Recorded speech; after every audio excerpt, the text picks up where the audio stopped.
So first of all, I wanted to just do a short presentation on exactly what we're talking about with endoscopic imaging. So I'm just going to, first of all, share the next presentation.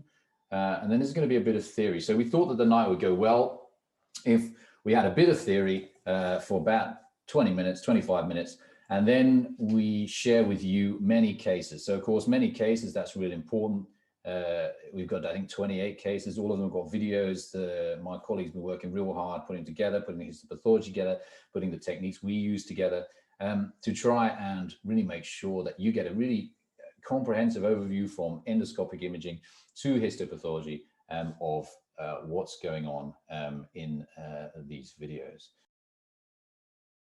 Why is it important to differentiate these? Because endoscopic resection is significantly safer than surgery. It has no associated mortality. It has no or significantly reduced morbidity and lost work days for patients. And in this case of benign lesions or low-risk submucosal invasion, offers similar efficacy to surgical resection.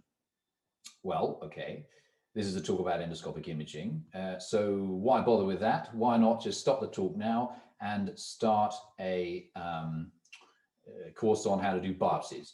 Well, the problem is with biopsies that if you just take a biopsy, look at the lesion at the bottom there, where you're going to take the biopsy. And is the biopsy going to be representative of the whole lesion? High-grade disease, we know, can be buried under nodules, and you can't bury through a nodule with forceps biopsy. And in addition, extensive biopsy compromises further endoscopic resection sometimes. But if you do a biopsy, we'll tell you during this course how to do it. So the benefits of imaging versus a biopsy are that it is in real time. That if you understand how to do endoscopic imaging, you can make a real-time diagnosis for your patient. Choosing the correct form of treatment, the least morbid, the most cost-effective, and the least invasive at the time, and sending the patient potentially to another practitioner may need them to have more bowel preparation or another procedure. They may have to travel a long way. And if they get to that other procedure and the lesion is deeply submucosal invasive, they're going to be told by that colleague that in fact they need to have surgery anyway. Then referring them to a tertiary endoscopist potentially for deeply submucosal invasive disease would be a waste of their time.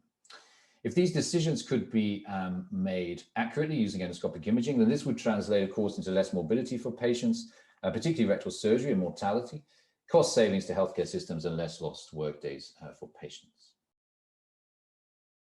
Again, you zoom in, complete non-structural loss of the pattern in the center, confirmed on narrowband. This lesion looks a bit weird in the center. It's got a depression for sure. Zoom in, and then beautifully demonstrated with high resolution, high definition, near focus, narrowband imaging, there is total non-structural loss of the pattern in the center. So that brings us on to how do we analyze a demarcation zone? And all of these Sano, NICE classification, JNET classification, they're all about how you analyze the demarcation zone. So it doesn't really matter the details of these, and I'll show you why. Because if we just have a look, and you can go back through these slides, no problem, at your leisure. You can really look into all the details, or you can just believe me that really all that these things are trying to tell you is this lesion for endoscopy or is this lesion for surgery? It's the same idea. Irregular with some maintained structure. So not completely irregular, but regularly irregular. And darker than the background is a lesion at risk of low-risk submucosal invasive cancer, could be treated endoscopically, but better to be treated by an expert en bloc. And then the type of lesion which is dark in the background, but irregular with no maintained structure, is a lesion which is at risk for deep submucosal invasive cancer. But let's come to the point.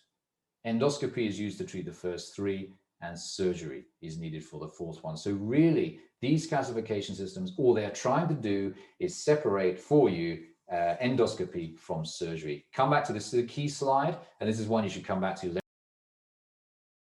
Many serrated polyps sit for many years and do nothing. Those are those without dysplasia. And then you have sessile serrated polyps with dysplasia, which, and this beautiful paper from the Beddington's group in Brisbane, Australia, showed that indeed that the peak of sessile serrated pathway cancers peaks at exactly the same age as the peak of sessile serrated polyps with dysplasia, and not at the same age as the sessile serrated polyps without dysplasia.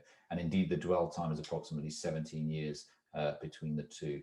So sessile serrated polyps with dysplasia are dangerous precursors of colorectal cancer. It should be resected properly. But the question is, what do they look like? They look like this. Paris plus 3 is our basis for the next hour or so, hour and a half of polyp procedures and presentations that we're going to do. And here is the structure. But I would now encourage you to, if you haven't downloaded that thing on the chat, that file on the chat, download it now, because it has this structure on it. And so with us, you can watch the videos. We'll take you through them. We have got multiple people who I'm going to shortly invite to turn their videos on and turn their screen, their audio on, so that I can introduce them to you, who are going to be the panel for this and who are going to discuss these cases with me.